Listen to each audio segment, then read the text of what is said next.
तो मुंगेर लोकसभा सीट पर चुनाव को लेकर लोगों की क्या राय है, इसके साथ ही चुनाव प्रचार प्रसार के दौरान विरोध को लेकर जनता की क्या राय है, आइए सुनिए। तीसरे चरण का चुनाव हुआ है खगड़िया में, खगड़िया के साथ और भी जिले में हुआ है और चौथे चरण का चुनाव मुंगेर में होना है। मुंगेर में चुनाव को लोग किस तरह देखते हैं? मुंगेर का चुनाव किस तरह देखते हैं आप? मुंगेर का चुनाव विकसित मुंगेर का चुनाव है, विकसित बिहार का चुनाव है और विकसित भारत का चुनाव। आज से 18 साल पहले हम लोग घर से निकल नहीं पाते थे। मेरी माँ बहनें सुरक्षित नहीं थी, सड़क नहीं था, बिजली नहीं था, स्कूल नहीं था, स्वास्थ्य नहीं था। सिर्फ धर्म संप्रदाय के नाम पर। ये बात बताइए कि ये 18 साल 20 साल पहले की बात बोलकर चुनाव में क्यों लाया जाता है? इसलिए लाया जाता है कि घर के हर चीज को देखा जाता है। अगर उस कैरेक्टर के वो लोग हैं तो उम्मीदवार वैसा ही भेजे हैं मैदान में। अगर अच्छे कैरेक्टर के लोग रहते तो उम्मीदवार का चयन अच्छा होता। मतलब सीधे जंगल राज पर आप इशारा? हाँ, जंगल राज को इशारा है। अभी तो जो है अभी कुछ महीने पहले तो आपकी सरकार जंगल राज के साथ में ही थी। जंगल राज के साथ परिस्थिति बना देता है। और आप देख लीजिए कल परसों की घटना, प्रेम टोला फरदा में माननीय सांसद आ रहे तो उसके साथ क्या किया। अच्छा, ये सांसद के साथ जो ये कार्यक्रम ये जो हुआ उनका ये काला बिल्ला दिखाया गया, वो एक साजिश था? साजिश नहीं था, ये सोची समझी, उसको रंजिश और साजिश दोनों बोल सकते हैं। जबकि यादव लोग भी उस घटना का विरोध किया। कैसा नहीं, वोट के माध्यम से हम विरोध करते, इस तरह से पत्थरबाजी और काला झंडा दिखा के हम नहीं करते। क्या ये घटना को किस तरह देखते हैं आप? ऐसा घटना होना चाहिए क्या? जी बिल्कुल नहीं, किसी भी कैंडिडेट को स्वतंत्र प्रचार करने का पूर्ण अधिकार है। ऐसी घटनाओं को मैं निंदा करता हूँ। क्या ये मतलब चुनाव अलग जगह पर है, ये क्या घटना जो हुई है ये घटना अगर प्रमाणित है तो हम उनका निंदा करते हैं। क्या ये घटना जो घटी है चुनाव अलग जगह पर रखिए, और इस घटना को अगर कोई भी प्रत्याशी अगर क्षेत्र में स्वतंत्र रूप से प्रचार कर रहे हैं, उनके साथ इस तरह की घटना होता है तो किस तरह देखते हैं आप? किसी भी तरीके के लोकतंत्र के लेकर के जनता के साथ अगर कोई भी व्यवहार होता है तो गलत तो है ही, इसका निंदा भी हम लोग करते हैं। क्या देखते हैं आप इस तरह की घटना को? प्रजा के सहयोग के लिए कोई भी उम्मीदवार खड़े होते हैं, चाहे किसी भी पार्टी का हो। अगर इस तरह का घटना हुआ तो मैं इसकी मजम्मत करता हूँ। और लोकसभा चुनाव को किस तरह देखते हैं मुंगेर में? देखिए, मुंगेर का लोकसभा चुनाव जो है ऐतिहासिक लोकसभा चुनाव होता है और हर बार एक मुख्यमंत्री ही चुनाव लड़ता है। यहाँ पर कैंडिडेट किसी भी तरीके का हो, एक मुख्यमंत्री के दावेदारी समझ लीजिए कि दूसरा बिहार का अगर सबसे ज़्यादा प्रमुख क्षेत्र होता है तो वो मुंगेर होता है।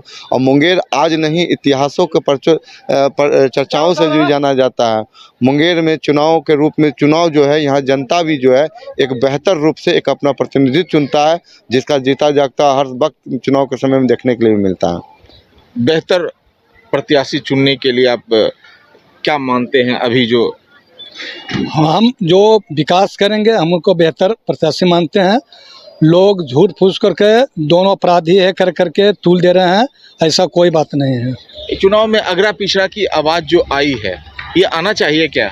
देखिए, मुंगेर के वरिष्ठ पत्रकार हैं, उन्होंने एक आर्टिकल लिखा है, न सांस दूसरे लायक और न पतोही सराय लायक।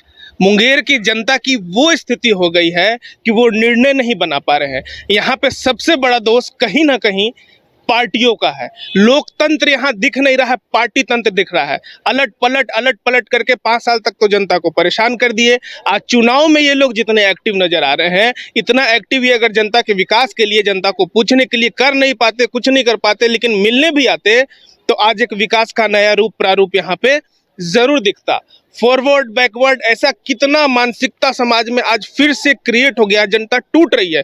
पार्टियों को ऐसा कैंडिडेट उतारना चाहिए जिससे कि जनता एक हो जाए और बेहतर को चयन करने का प्रयास करे, लेकिन यहाँ पे ऐसा कुछ भी नहीं दिख रहा है। हम लोग तो अभी निर्दलीय की तरफ मुड़ने की कोशिश कर रहे हैं। क्या चुनाव में अगली पिछली फॉरवर्ड बैकवर्ड की नारा होना चाहिए क्या? यहाँ कोई नारा नहीं है। यहाँ है नरेंद्र मोदी का नारा, यहाँ है नीतीश कुमार का नारा और यहाँ है ललन सिंह का नारा। अगली पिछड़ी की बात कहनी, ये प्रोपगंडा फैलाया जा रहा है और यहाँ का खास करके मुंगेर का लोग इतना अच्छा है कि जात पात बैकवर्ड फॉरवर्ड हिंदू मुसलमान विश्वास नहीं करता है। जात पात से ऊपर उठकर यहाँ पर लोग जो है स्वच्छ जो है उम्मीदवारों को अपना मत देने का जो बात कर रहे हैं, ऐसे में क्या सोचते हैं आप? किस विषय में? चुनाव, मुंगेर की चुनाव किस ओर जा रहा है? मैं अल्पसंख्यक बरादरी से हूँ। अब मैं ये आपसे पूछता हूँ, क्या मुसलमान खड़ा है? जेडीयू से कैंडिडेट क्या मुसलमान खड़े हैं? आरजेडी से कैंडिडेट कोई मुसलमान खड़े हैं? देश का प्रधानमंत्री कोई मुसलमान बनने वाला है? देश का मुख्यमंत्री, बिहार का मुख्यमंत्री कोई मुसलमान है? हमेशा इंसान को चाहिए इस डेमोक्रेसी में, प्रजातंत्र में, ये राजतंत्र नहीं है, प्रजातंत्र है। और प्रजातंत्र में जात, मजहब और धर्म से ऊपर ऊंचा उठ के वोट देना चाहिए और अच्छे लोगों को लोकसभा भेजने का काम करना चाहिए। अच्छे लोगों को लोकसभा भेजना चाहिए, क्या कहना है? नहीं, इनका कहना सही है कि अच्छा लोग को ही भेजना चाहिए। क्योंकि जमालपुर के बारे में सोचे, आज हमारे जब वर्कशॉप का जो स्थिति है, कोई भी नेता इस पर ध्यान नहीं दिया है। बिहार में 3 ठो रेल मंत्री बना, ललन बाबू भी 10 साल से हैं, लेकिन इस वर्कशॉप पर कोई ध्यान नहीं दिया है। जो भी एमपी बने, आज जमालपुर अगर शहर जिंदा है तो इस वर्कशॉप को लेके जिंदा है। इस वर्कशॉप को आगे बढ़ावे, हम उसी तरह का नेता चाहते हैं। रेल क्षेत्र में हम हैं यहाँ, और रेल क्षेत्र की आवाज़ है जो रेल क्षेत्र को विकसित करेगा और कारखाना को विकसित करेगा, ऐसे नेता का चयन करना है। बहरहाल जो है न्यूज़ बाइस्कोप पर बने रहे और राजनीतिक खबर को देखते रहें। मुंगेर से KM राज, दीपक।